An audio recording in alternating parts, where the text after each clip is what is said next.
I've been using the new iPhone 14 line for almost a week now. I got early access to a couple of iPhone 14 Pros and an iPhone 14 which is over there, but in this video I'm just focusing on the Pros. I've just been doing a ton of testing, taking a ton of notes. I didn't want to rush to get out a video because that's how mistakes happen. I really wanted to take my time, so that's why you're just now seeing something from me on the iPhone 14 line. This video is sponsored by Ugreen. Okay, so let's talk about camera stuff. This by no means is an exhaustive camera test. Like, I'm not going to go back and test like the previous 5 iPhones against this.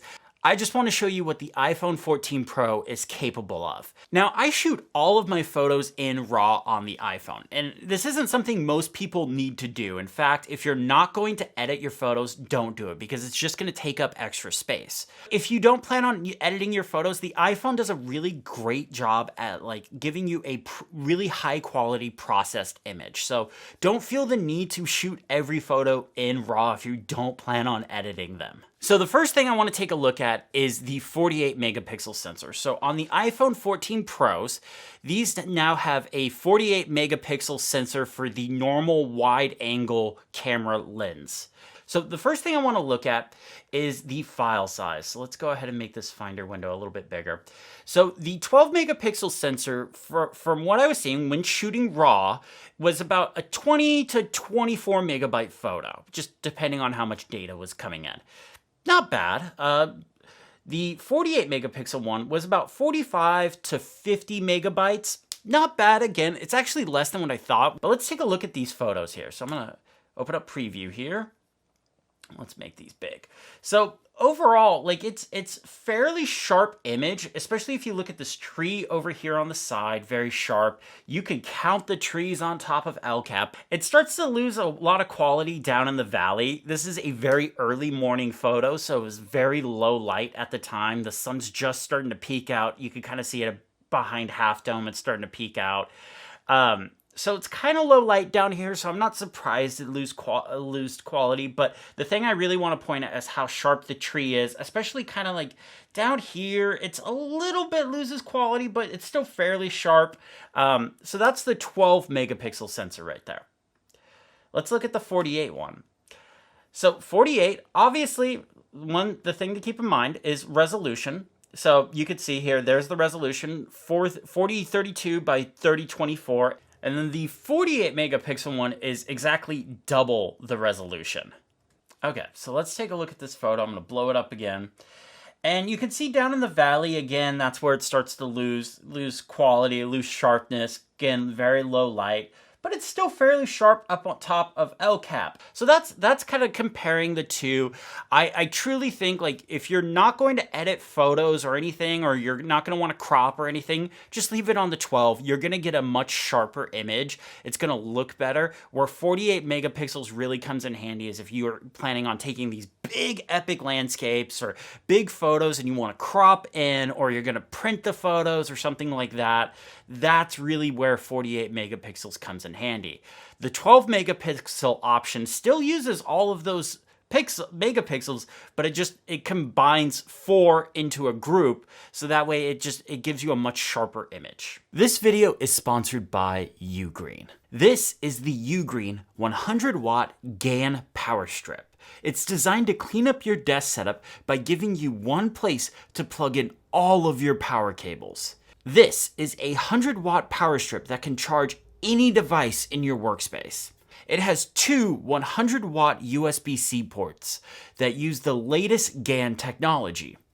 These can charge an iPhone 13 from 0 to 60% in 30 minutes, or a 2021 16-inch MacBook Pro in an hour and a half. But it's not just for fast charging one device. You can plug up to 7 devices into this power strip. There's a total of 3 USB-C ports and a USB-A port. There's also 3 AC outlets. This is a great desk accessory to have. So last Saturday, I was filming all day, and at the end of the day, all of my devices were dead. I was able to plug in my iPhone, iPad, MacBook, and AirPods and charge them all up. I didn't have to run around my office looking for different power bricks and cables or anything like that. I just had it all right there on my desk. So go check out the Ugreen 100 watt GAN power strip. I'll put a link in the description below to where you can go and find it. My thanks to Ugreen for sponsoring this video. For years now, the iPhone has just been using 12 megapixels, and by default, that's actually what this will shoot at.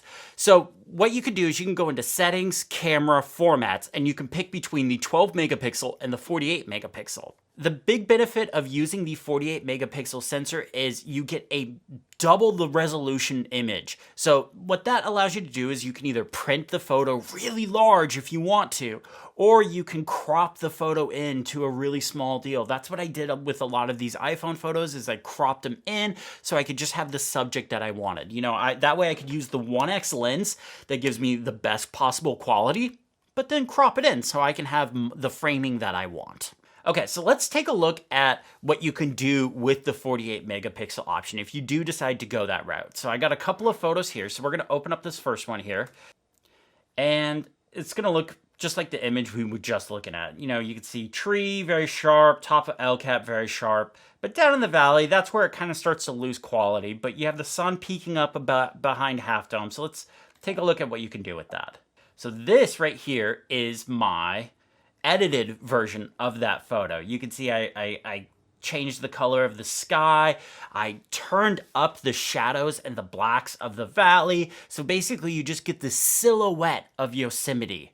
You have El Cap, Half Dome, Three Brothers. You can see the silhouettes of them and the sun rising behind them. This is shot on the iPhone, edited in Lightroom, totally 100% capable, like iPhone workflow right here. If I do say so myself, this is a pretty impressive photo. But let's look at something that has a little bit better lighting. So let's look at this photo right here. This is on my way out of Yosemite. The sun's come up. It's above the mountains now. You can see El Cap and Half Dome in the background. But if you look at the foreground, you have the trees, which are very, very sharp. And, you know, you have like all that mountain range. You can count the trees on top of this mountain ridge on the right. The infamous iPhone green dot when shooting into the sun is there. I think this is a good photo, but let me show you what I was able to do with the edit of this photo. This is the edit here. You can kind of see I changed the colors up a little bit. I really brought out the yellows and the oranges, just shifted the sky a little bit so that it looked like, you know, like much more of a dramatic sunrise, almost like it was in Lord of the Rings. You can see the God rays coming off of the sun, like the light rays up there. It just looks really good. I'm very happy with it. The trees in the foreground are still really sharp, and I think that is overall just really important to have. I'm impressed by this photo, if I do say so myself. This is absolutely the kind of photo I would include in my wallpaper pack that I do. You know, I cropped it a little bit. You can see the dimensions down here, and you can see the other one. I cropped both of them, but they're still very high resolution. They would work on a 5K display, no problem. 6K display, you know, Mac display. They would work on those, no problem. Okay, the next thing I want to look at is lens comparisons. So there's still 3 lenses on the back, but when selecting lenses, you're going to see 4 options now, and we'll walk through those. Let's just go wide, ultra wide to most telephoto. So here's the ultra wide image right here, and you can see on this one, let's blow it up, that there's still that kind of warping effect that happens. So like the center of the image is fine. The center of the image is El Cap. But if you take a look at like the Ford Bronco in the corner, it looks a little warped. The tree in the bottom left, it's warped. It's still warping the image. And that's just the kind of look you get with an ultra wide lens. Let's take a look at the wide now.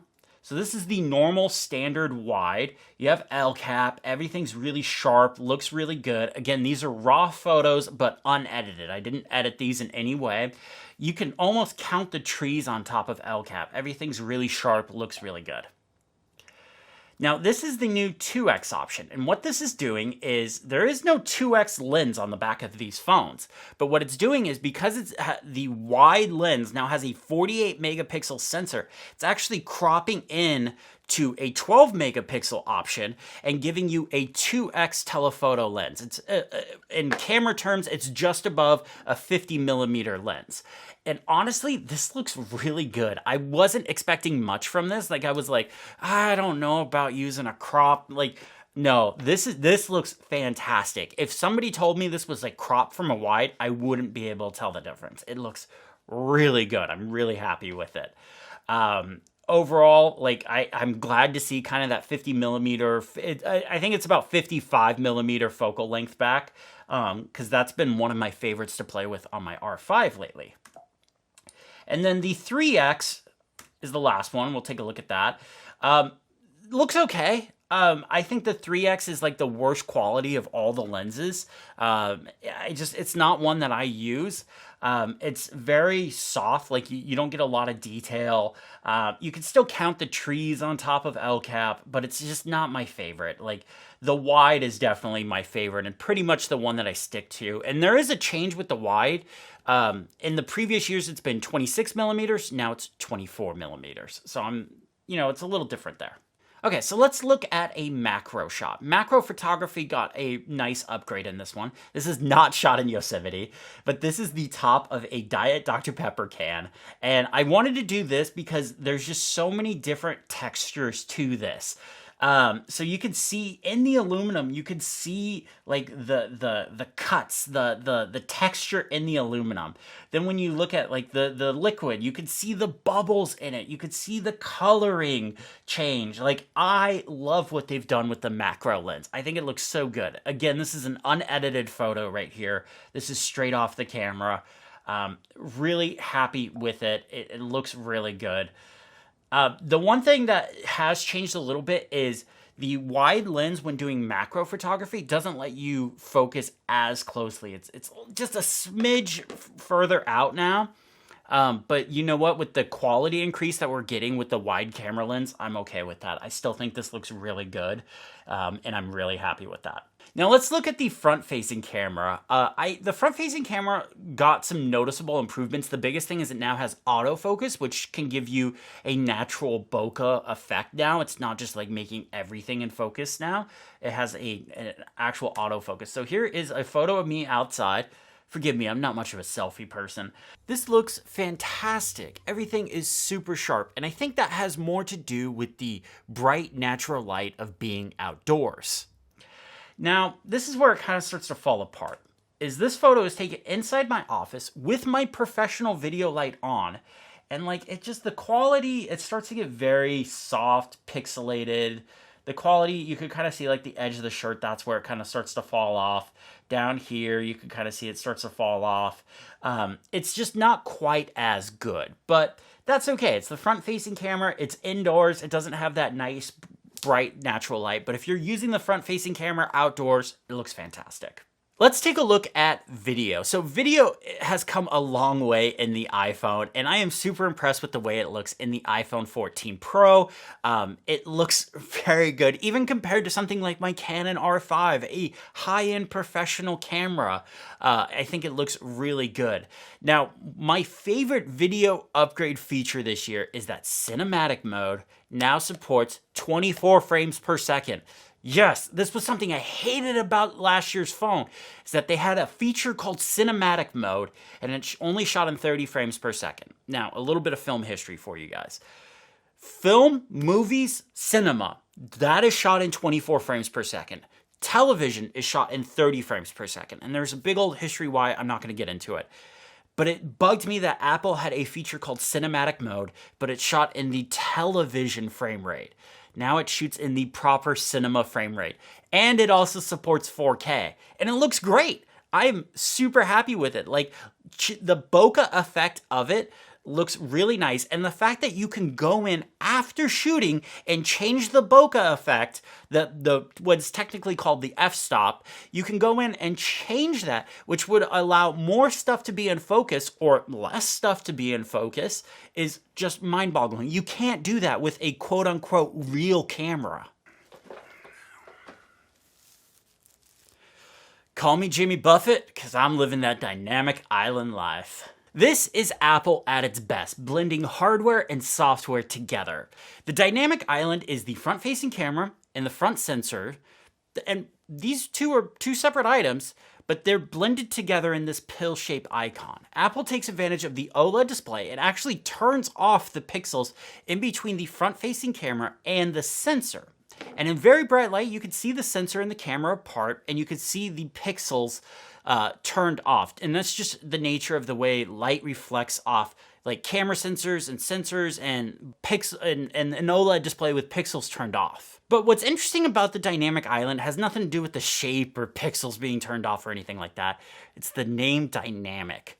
As you're using your phone, this will expand to display different information. This could be things like connecting your AirPods, starting a timer, playing music, charging your phone, airdropping files, airplaying to another device, dealing with phone calls, and a lot more. There's a lot in here. You'll just see it pop up as you're using your phone, whether you're closing an app or something's happening in the background.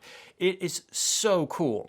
Now, you can interact with the dynamic island in a couple of different ways. If you tap on it, just like if you were tapping on an app icon, it will launch that app. Say you have a timer running. If you tap on it, it'll launch the clock app.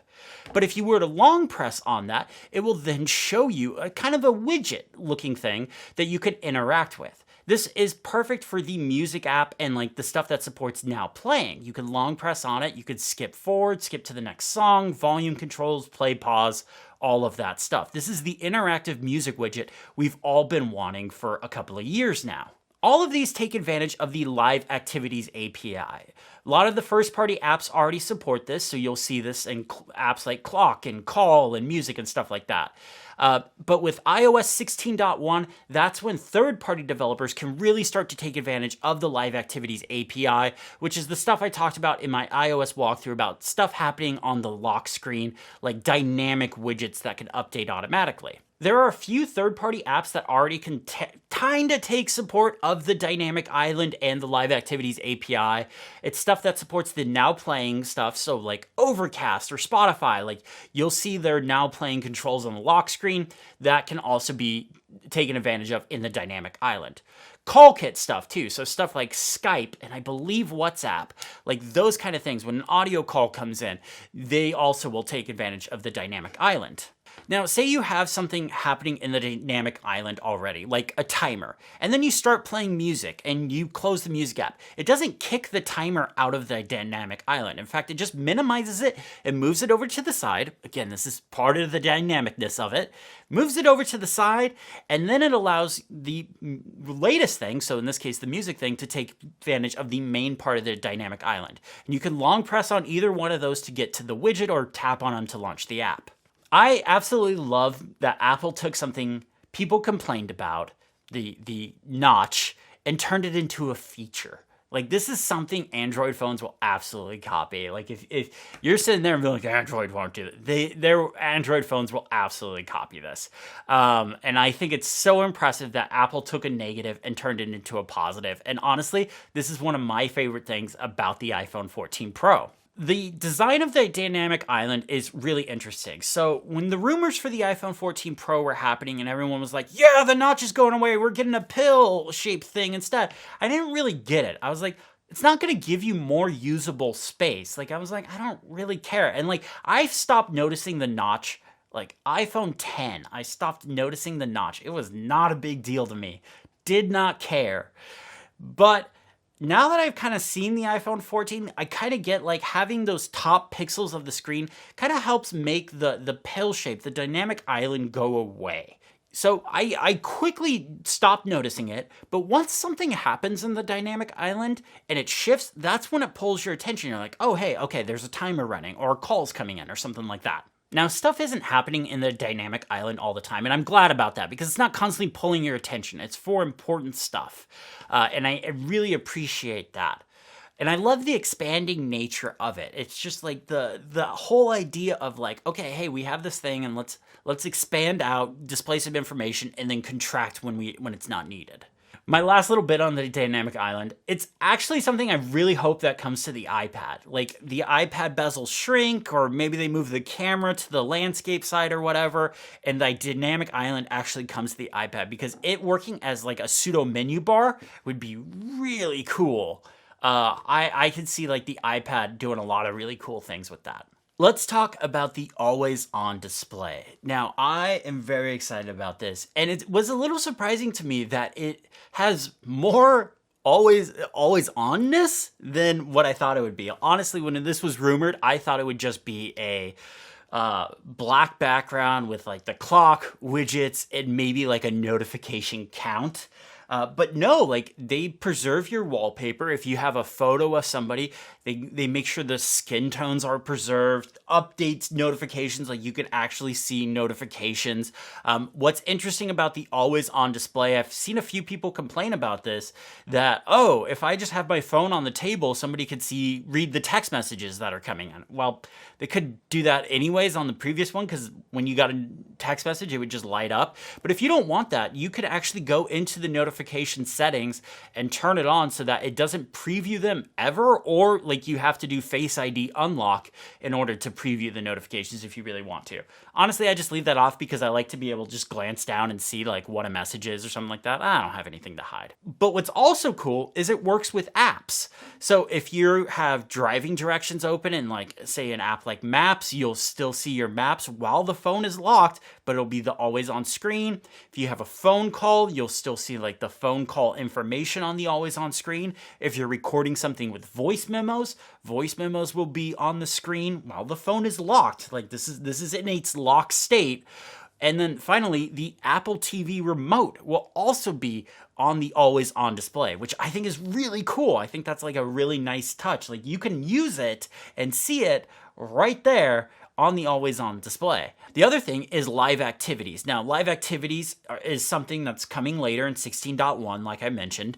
But with the always on display, right now you can, if you have like a timer going, you can see the timer countdown. And what's nice about this is if, say you have like a 20-minute timer going, it won't show the seconds counting down every single second. It'll just show a line and it'll show the minutes. So that way it's not refreshing the display every second, eating up that battery life. It's in a very low power state.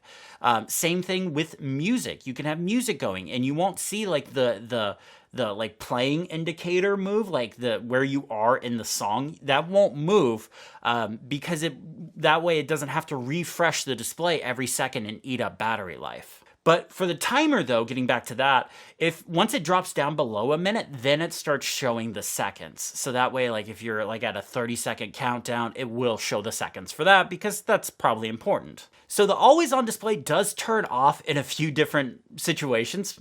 Is it always on at that point then? That's okay. If you have sleep focus on, it turns off.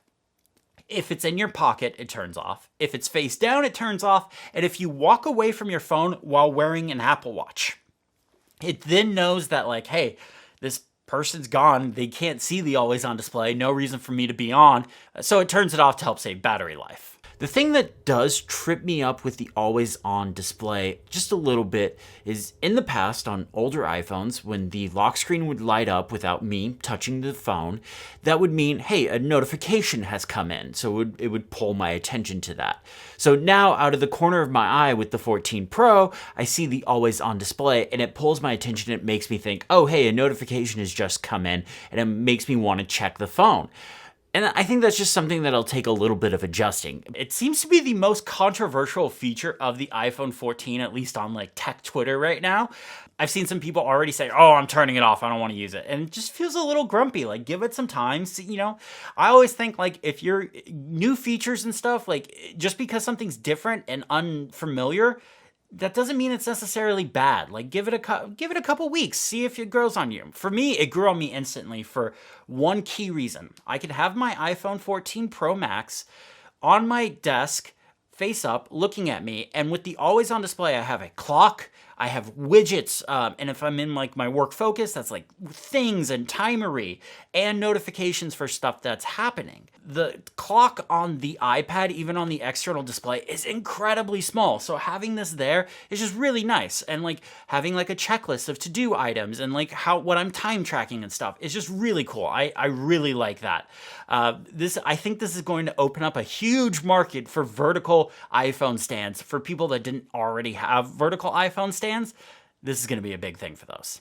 And some people might ask, well, why not just get a digital clock and put that on your desk? Well, sure, digital clock would give me the time, but this gives me personalized information from widgets and notifications. All right, I got a few miscellaneous topics I want to go over. So first off is the color. I only have access to 2 colors here, space black and deep purple.